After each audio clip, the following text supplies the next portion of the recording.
Thanks for joining us this week for Red, White, and Bluegrass. Each week we promote spirited but respectful debate on local and state issues. But this week RWB focuses on Wednesday's fatal shooting of conservative political activist Charlie Kirk. Kirk was shot and killed during a debate at Utah Valley University. He was speaking to the crowd, estimated at 3,000, when in videos from the event you can hear one shot fired that hit Kirk. He was taken to the hospital where he later died. Police say the shot was fired from a rooftop from a nearby building. Charlie Kirk was the CEO and co-founder of Turning Point USA, a conservative youth organization that helped motivate and mobilize young voters. Kirk was 18 years old when he co-founded Turning Point in 2012. Kirk was also a close ally of President Trump, backing him during his first run for the White House in 2016. Charlie Kirk became a regular on cable TV. He hosted a popular podcast and built a massive presence on social media. Kirk's death has prompted a lot of very serious, very heavy discussions about our country and its political discourse. Here to help us talk and think about these issues are two of our friends from the Kentucky Politics Weekly podcast. First, we would like to welcome Trey Watson. He is the owner of Capital Reigns PR and the former spokesman for the Republican Party of Kentucky. Jared Smith is a partner at Piper Smith, a lobbying and PR firm in Lexington. Jared has more than 20 years experience in politics and strategy, mostly for Democratic candidates. Trey and Jared, we appreciate you being here to help us talk through this and unpack it a bit. And so at least want to start by going all the way back to Wednesday, whenever this news first unfolded. Tell me a bit about how you first learned about it. We have a newsroom right outside of here. I remember getting the alert on my phone and not long seeing all of the different special reports start popping up on the TV above me. What was it like for you all? I heard about it in a group chat I am with fellow lobbyists, and for once I actually broke news to Trey. It's usually always the other way around.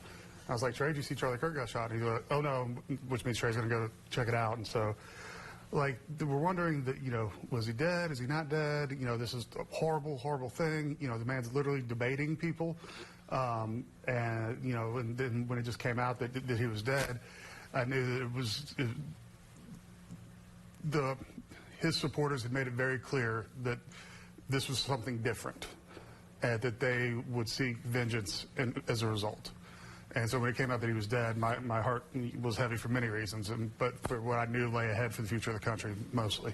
Trey, what was going through your mind?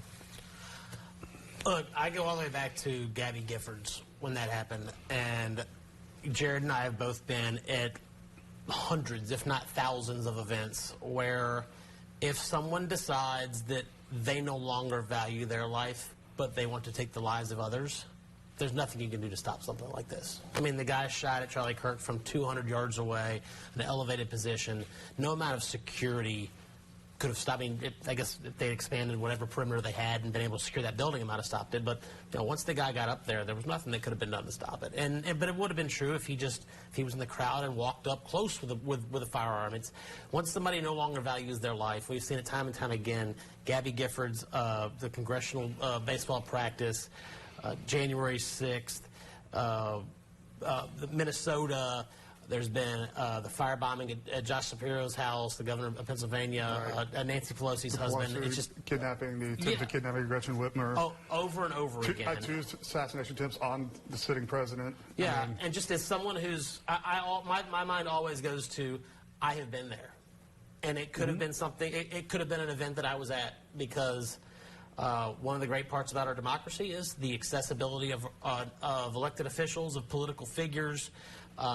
They are us. We don't have a political class, so to speak, here. Everybody rises from what they were, and that means that they're kind of out there. They're accessible, and just the number of events that I've been at where something like that could have happened, every time something like that happens, it just makes me shudder.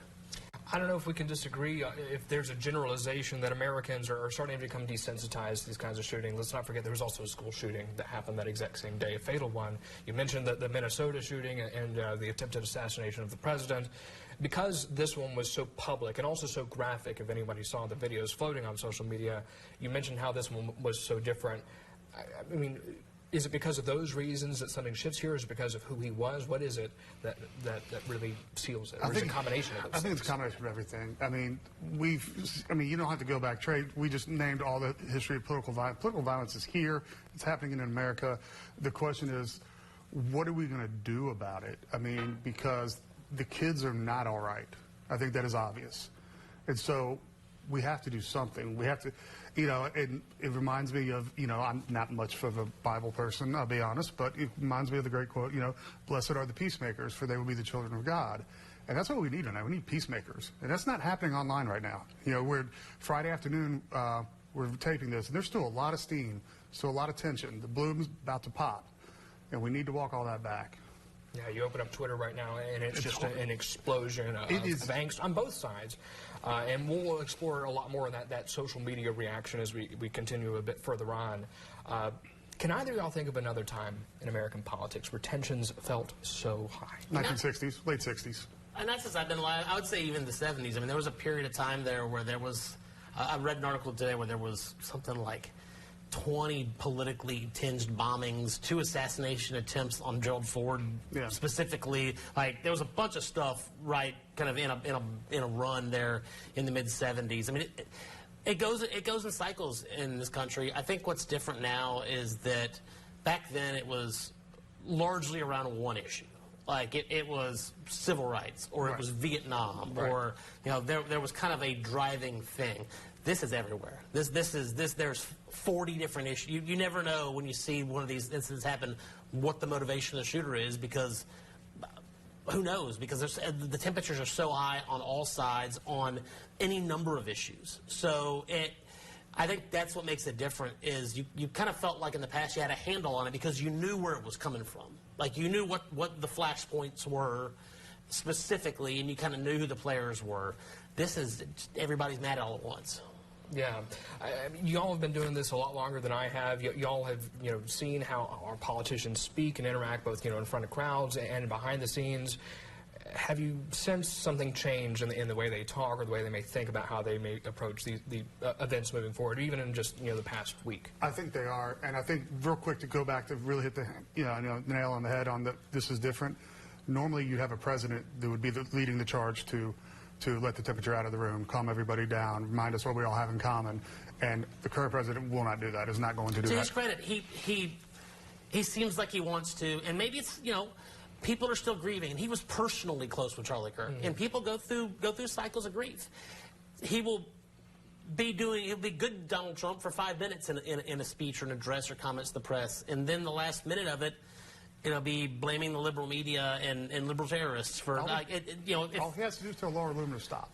If you just, I don't know that even he can control her, which is, we'll get to that when we talk about social media, but, I think it feels like Trump is getting there, and I wonder if just he's going through cycles of grief, and once he gets through it, there might be some realization of the weight of his office, and the fact that there's a role he can play in bringing us back to normal. Well, let's pause right here and unpack that more after the break. Charlie